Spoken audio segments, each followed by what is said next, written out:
Woo. Big guys, a little bigger, pretty big sea hare here, pretty wild. Right now I'm headed down to a beach near Arroyo Quemada Lane on the Gaviota Coast, and it's supposed to be one of those king tides, so the tide should be pretty low. Looking forward to doing a nice little beach run. Gotta be careful on the train tracks. I've definitely seen my share of trains here, but yeah, there is a sort of a little trail here and it keeps on going. I start jogging down this way eastward out to at least Refugio, and yeah, we'll see how things go. Here are some of the tide pools, I guess, out by Tajiguas Beach, which is technically right over there. But yeah, under here, a bunch of sea stars, you know, and whatnot. Yeah, these are times of the year, these king tides, when the low tides are pretty low. And I'm gonna try to do at least a little more jogging on the first part of this trip compared to some of the recent beach trips, but it is fun to kind of look around. So there's a lot of this seagrass here, and I don't think you're actually allowed to forage it, but a lot of seaweed you can forage, and surprisingly a good amount of it is apparently edible. I'm no serious expert, but yeah, this stuff, we're gonna eat some right now. I know I've had this before. I know it's pretty commonly eaten. But yeah, let's do that. I might rinse it off first, but yeah, it's always fun to forage. It should be fine. But yeah, good. A little chewy, but good. I like it. One thing the ocean definitely does provide is food. Something you can find in certain areas are sea urchins. However, they're not very prevalent in the tide pools here. But this is a nice sea urchin shell, and yeah, they're very beautiful. One of these days, if I do see a few in the tide pools, I might try to do some uni or something, but you know, for now, got a nice shell here, so yeah, pretty cool. So right here we have a sea hare. Kind of looks like a rabbit, you know, but a slug rabbit, and try to pick it up. Woo. Yeah, there it is. So you can kind of see the rabbit ears, the slug-like look, and there are a variety that live here. This is just one. But I'm gonna get a few photos and then put it back and let it crawl around. Yeah, they're definitely big guys, you know, and they can get a lot bigger, at least certain species can. So yeah, fun to pick up and play with, but we'll put them back. Alrighty, there you are, little sea hare. Perfect. Yeah, let's let him keep doing his thing down there, slithering around. Oh, there's some air. And yeah, so whatever happened here with this anemone is not by any means normal. I don't even know what it's eating. I don't know what this is. Okay, well, I'm gonna pick it up, I think. Not always the brightest idea. Spotted another sea hare. I think this is a similar kind, yeah. So here it is, a little bigger. Definitely a pretty big sea hare here, you know, so cool to find. I'm gonna get a few photos, as I mentioned, and let them go. All right, there you are, little guy. Safe and sound back in the water. So I'm at Refugio Beach right now, approaching it, at least the palm trees. And yeah, I thought I'd stop here briefly. So some of these palm trees were removed, you know, pretty recently, I think within the last year or two. And there's some articles, I think, on Newshawk and Ed Hat and stuff. But it's good to see that there are still palms here, just nothing really adjacent to the beach. Apparently these are quite hazardous, you know. These pipes, I mean, they look old kinda, but they also sort of look, I mean, I don't know, somewhat recent. Hard to really say. There's a lot of alteration there. And there's sort of like a lagoon back this way right now, and then this really deeply eroded channel in the sand. So on the sea cliffs here, and I think there's a better one further up there. You got some natural seeps, I think just maybe from groundwater or something. This one has some cattails growing up there, so you can kind of see the little seed pod things. I'm not gonna try to climb up there now, but yeah, this might even be a better view, you know. So yeah, a lot of moisture and certainly muddy. Yeah, when you come here, I don't know if the beach waves will be doing it, but we're kind of drowning out the sound with the music, whatever I put in the background. But you got a lot of drops here, you know, a lot of liquid. So yeah, this one definitely is quite a spring. So I was gonna start just walking along the beach and talking, but you know, I haven't been here in a while, and I think I kind of want to climb into this and tell you what I was gonna tell you. It looks like, I don't know, kind of a fun place to do it, to be honest.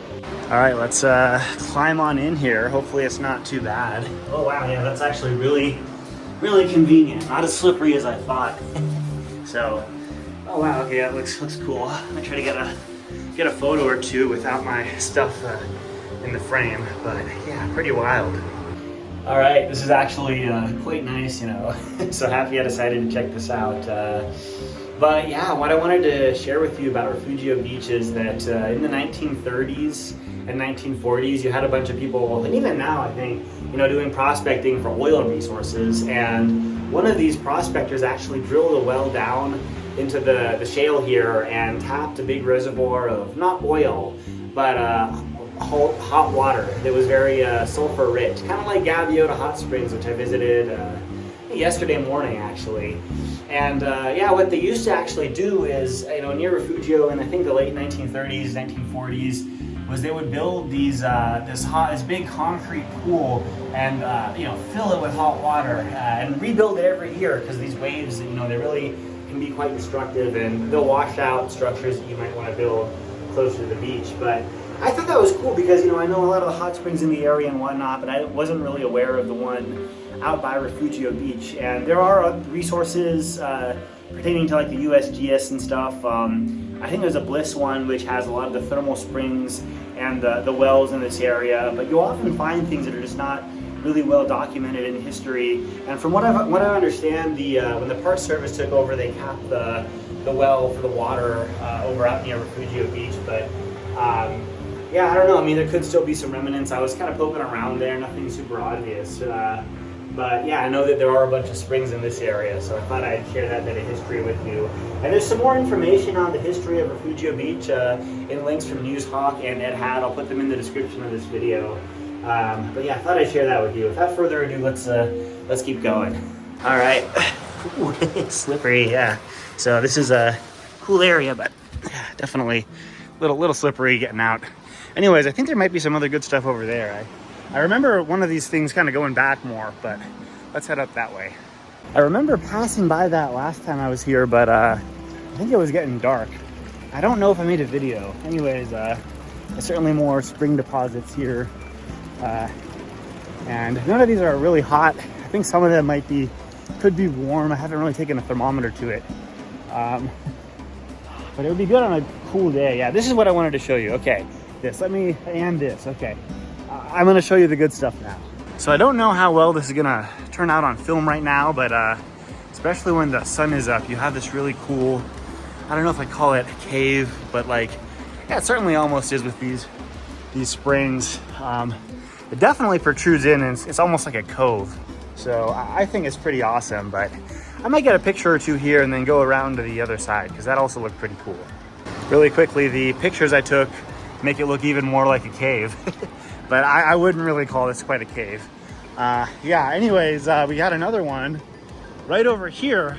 And these were actually where I was planning on telling the stories, you know, in these things. But I forgot about that little hole in the rock. Definitely a bigger hole than this. And this one's maybe more of a small cave, arguably. I don't know, I call it that. But yeah, good to know about, and it's right next to Refugio Beach. Decided to get a few pictures there. It's always really impressive how some of the pictures come out of little things like that. Anyways, I think the springs kind of start to dissipate more. I mean, there are certainly springs here, but as we go further out, now what I'm gonna do is jog out to El Capitan and then do a jog back. And I do have a flashlight. I kind of expected this to take a while, even though it's not enormous, just because I was planning on doing a lot of little stops here and there. But anyways, yeah, the sun's not quite down yet, but right now it looks pretty gorgeous. Yeah, so before I start running, felt like it made sense to get a little clip of that. You know, sun going down kind of behind the clouds, and it's still not quite behind the horizon line, but I think it's beautiful. So the sun did just pop out from those clouds, and I gotta say, there's a lot of cool areas I could have stopped really along the shale here, but I like the lighting now, and I thought I'd maybe show you just how some of these sea cliffs really get. especially in areas like this where you do generally get less visitors. You know, you got big, pretty big caves like this. I don't even need to really go in here. I do kind of want to keep jogging, but yeah, I guess I did sort of see some interesting stuff. Maybe over here, at least it kind of looked interesting. Yeah, you know, you got these pretty wild shale beds. Some of them are more resistant than others. So you got these really thin, resistant beds, kind of contrasting the less resistant ones. But yeah, a lot of little pockets. Sometimes you can find really cool travertine crystals and stuff like that. But yeah, anyways, the lighting right now with the sun doing its thing is really, really beautiful, and it won't be like this for too long. So I figured I'd get at least a little bit of video for y'all. A lot of good stuff here, you know, just every little nook and cranny sometimes can be cool to explore, you know. Got kind of a cave here even, and yeah, like another cave, it was a little more obvious. This one is, I mean, it's here, but it'd be hard to know without actually going in.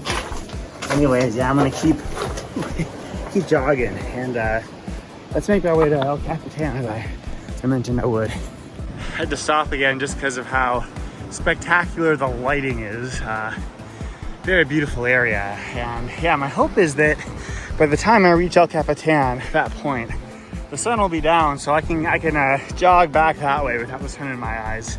So we kind of got a tide pool here to make our way through and around. I guess alternatively I could have gone to the beach, but yeah, I don't know, in the ocean.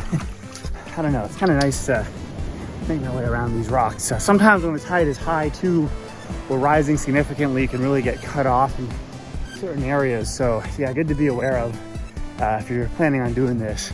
Anyways, it looks like we're pretty clear for our jog out to El Capitan. So let's get going. For whatever reason, a bunch of kelp crab skeletons right here. So yeah, a lot of these are kelp crabs, and yeah, another sea urchin, I guess. But there's a kelp crab skeleton. I just kind of poked right over there. I didn't see any kelp crabs, but I don't know, if someone were wanting to find some kelp crabs, I'd suspect it'd be maybe a good area to look. Anyways, yeah, I'm gonna keep going up here, but yeah, I thought I'd point that out. That was a lot for one spot. So I think I'm gonna turn around right here this time and start jogging back. The reason is mostly due to the fact that the sun has gone down. Arguably, I could keep jogging for quite a ways, but I do want to make my way back and definitely get to my vehicle before the tide really rises. And the earlier I leave now, arguably the more time I have to maybe look around in the tide pools when it's dark. So I don't know when it'll get dark and how fast I'll make it back, but yeah, we'll see. Yeah, so I really love the beach sunsets, especially when you get sections of water like this that really reflect the orange and yellow colors and the blue and purple. So very beautiful. Anyways, I'm gonna start jogging back, and yeah, I'll keep my eyes peeled for anything interesting. So I just sort of jogged past this last time, but thought I'd kind of explain something real quick. So back in the day, the Chumash, I mean, there's still people with that heritage around here, but the Chumash used to really be pretty prevalent, the Native American tribe throughout this area. And it is kind of a nice place because you have the ocean, which is one natural resource. There's also certainly a lot kind of up, you know, in some of these areas, but you got, you know, good food source there, water supplies, I guess, from springs and tributaries. A lot of good materials for building things. So, I mean, this isn't a Chumash structure by any means, probably, but I mean, there's definitely enough material to build structures here, enough vegetation, you know, for all the kinds of resources you'd probably want. So yeah, and there's arguably, you go up there a little ways and certainly is fresh water. So I don't know, definitely a good area if you're trying to survive on your own, you know. I think I don't know, something like this is not bad. I just noticed we have what I assume is maybe I don't know, a seal skull or something like that. So kind of cool. Anyways, I think it would be fun to try to do like a video where I do some survival stuff and whatnot. I could like build shelter. There's plenty of vegetation here for debris shelter. I could forage, you know, there's definitely, like if you've seen my videos, you know, if I'm just wandering around the tide pools all day, there's certainly enough here. The one thing you do want to be careful about though is making sure that you build your shelter well above where the ocean can reach it at high tide. I'd probably do something up on sea cliffs and not even here. But yeah, I don't know. I mean, I don't always have the time to do that sort of thing, but I think, you know, in principle, doing some survival videos, you know, where I might spend a couple days or even just an overnight type thing would be cool for the future. But yeah, you know, in the meantime, I do got to get back and work on stuff, and yeah, a lot going on. So not always really in a position where I can set aside like a couple days to, I don't know, just go out and like isolate and live off the land. So I just turned around and that moon right there is coming up and it looks really crazy right now. You know, it's the moonrise zoomed in. It's something else, yeah. Very, very wild tonight. So I'm back about near Refugio Beach. You can see the palm trees, and I was thinking about spending more time poking around for remnants of that spring, any piping and stuff like that. But I think I'm just gonna keep jogging back, yeah. You know, I kind of got some stuff to do, and maybe a future trip we'll look around there more. So I'm almost back. I'm a little before Tajiguas, but that moon, it's really insane. And yeah, there's one of the trains on those train tracks. So yeah, I haven't actually needed to take out my flashlight yet because there's still some brightness from the sun. And I think I should be back before I really would need to do that. However, this moon is so bright that I don't even know if I would need one. All right, so I did not need to use my flashlight until, I don't know if I need to use it, but I will use it now. And yeah, this is about where I came down. And yeah, nice beach run / tide pooling trip. And let's get back up to the car. All right, that was a nice trip. Again, pretty full moon out, you kind of see it. And yeah, cool tide pools, nice jog, cool springs and stuff and whatnot. And yeah, I'm gonna release this, I think, December 5th, 2025. So if you wind up going to the beach, maybe I think around 4 to 5 p.m. or so, there should be another king tide that's pretty low. And especially if you're in the Santa Barbara, LA area, it depends on where you're watching. But yeah, I mean, you'll get hopefully a nice sunset and definitely probably some cool tide pools. So yeah, get out, enjoy nature, and have a nice end of your weeks.